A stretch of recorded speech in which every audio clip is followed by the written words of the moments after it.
ایسا انسان جھوٹا نہیں جو صلح کرائے بین الناس لوگوں کے درمیان، فینمی خیرہ و یقول خیرہ تو وہ بھلائی کی خاطر اچھی بات کہہ دے چاہے وہ جھوٹ ہوتا ہو۔ پچھلے سبق کے اندر جھوٹ کی مذمت کے حوالے سے ہم نے پڑھا کہ جھوٹ انسان کو برائی کی طرف لے جاتا ہے اور برائی انسان کو جہنم کی طرف لے جاتی ہے۔ ادھر اللہ کے رسول صلی اللہ علیہ وسلم ہمیں صرف صلح کرانے کے درمیان جھوٹ بولنے کی اجازت فرما رہے ہیں، اور ام کلثوم کہتی ہیں کہ نبی صلی اللہ علیہ وسلم سے ہم نے یہ بھی سنا کہ آپ لم یرخص فی شیء مما یقول الناس الا فی ثلاث، نبی علیہ الصلوۃ والسلام 3 معاملوں کے اندر جھوٹ بولنے کی اجازت دیتے تھے: الحرب، جنگ کے اندر، والاصلاح بین الناس، لوگوں کی صلح کرانے کے درمیان، اور وحدیث المرأۃ زوجہا، میاں بیوی کے اختلافات کے درمیان۔ پہلی بات ہے جنگ کے اندر کافروں کا گروہ تھوڑے سے مسلمانوں کو گھیر لیتا ہے، اب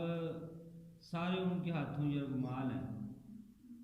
تو یہ مسلمان چھوٹا سا گروہ کہتا ہے یار اب ہم آپ کے مقابلے میں نہیں آئیں گے، ہمارا راستہ چھوڑ دو۔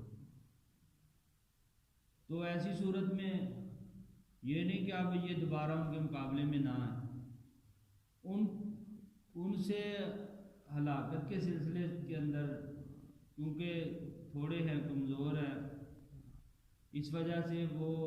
ان کے سامنے یہ پیش کر کے دوبارہ پھر ان کے سامنے جنگ کے اندر آ سکتے ہیں، یہ جب وہ پلٹ کر جانے لگے کہ چلو یار چھوڑ دو اب یہ ہمارے مقابلے میں نہیں آئیں گے، تو ان کے پیچھے سے حملہ کر کے ان کو مار سکتے ہیں۔ اور دوسرا، لوگوں کے درمیان صلح کرانے کے حوالے سے 2 مسلمان بھائی یا سکے بھائی آپس کے اندر ناراض ہے تو دونوں کے پاس جا کے جھوٹ بول دینا یار تو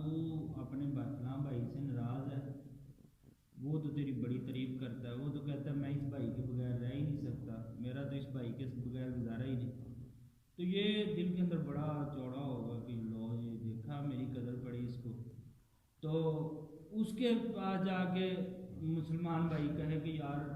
تو اس کے بارے میں اتنا بغض لیے پھرتا، وہ تو تیری تعریف ہی بڑی کرتا ہے، وہ تو کہتا ہے کہ میں اس کے بغیر زندہ ہی نہیں رہ سکتا، میرے تو اس کے بغیر معاملات ہی نہیں چل سکتے، لہذا وہ بھائی کا آپ کے بغیر گزارا نہیں، اس سے صلح کر لیں، وہ آپ کو بار بار یاد کرتا ہے اور مجھے کہتا ہے کہ میری صلح کراؤ، اس لیے میں آپ کے پاس آیا۔ تو دونوں کی طرف جا کے ایسی باتیں کہہ کے ان کو ملا دینا، بول تو جھوٹ رہے ہیں لیکن اللہ کے فضل سے یہ نیکی ہو، کیونکہ شیطان بڑا خوش ہوتا ہے جب 2 مسلمان آپس کے اندر ناراض ہوتے ہیں، اور رب بڑا راضی ہوتا ہے جب ناراض مسلمان آپس کے اندر صلح کرتے ہیں، آپس کے اندر ایک دوسرے سے صلح کرتے ہیں، قطع تعلقی ختم کرتے ہیں۔ تو تیسرا معاملہ نبی علیہ السلام نے فرمایا عورت کا اپنے خامد سے، خامد کا اپنی بیوی سے۔ بس اوقات میاں بیوی کا جھگڑا اس سطح تک پہنچ جاتا ہے کہ بس چند ہی منٹوں کے بعد طلاق واقع ہونے والی بن جاتی ہے، ایسے سخت معاملات ہو جاتے ہیں۔ ایسے حالات کے اندر بیوی عقل مندی کا مظاہرہ کرے یا بندہ عقل مندی کا مظاہرہ کرے، یعنی کہ کوئی جھوٹ بول دے، جس بات کے اوپر ناراضگی ہو رہی ہے اس کے اوپر جھوٹ بول دے کہ میں نے تو یہ بات کہی نہیں، ایسے آپ اس بات پہ ہمارے ساتھ ناراض ہو رہی ہو، یا عورت کہے کہ آپ اس بات پہ میرے ساتھ ناراض ہو رہے ہو، میں تو مذاق کر رہی تھی، یہ تو بات ہے ہی نہیں، میں تو کسی سے کہی نہیں۔ تو ایسا اگر بیوی یا خامد جھوٹ بول دیتا ہے، طلاق سے بچ جاتے ہیں، تو یہ جھوٹ نہیں ہوگا، جھوٹ۔ اور ایک اس کے اندر ایسی چیز ہے جس کو ہم جھوٹے توریہ کہتے ہیں کہ مثلا ایک بندہ، اس کے پاس امانت ہے کسی کی، کوئی چور ڈاکو آ جاتا ہے، جناب آپ کے پاس جتنا مال ہے دو،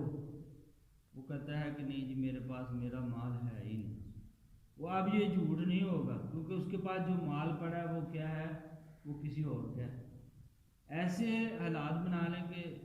بات کرے جھوٹ بھی نہ ہو لیکن اس کا مفہوم کچھ اور ہو، یہ بھی اسلام کے اندر اجازت ہے۔ تو اللہ رب العالمین ہمیں جھوٹ سے بچنے کی توفیق دے، جن چیزوں کے اوپر رخصت دی ہے اس جگہ پہ ہمیں جھوٹ بول کے امت مسلمہ کی خیر خواہی اللہ کرنے کی توفیق عطا فرمائے۔ وآخر دعوانا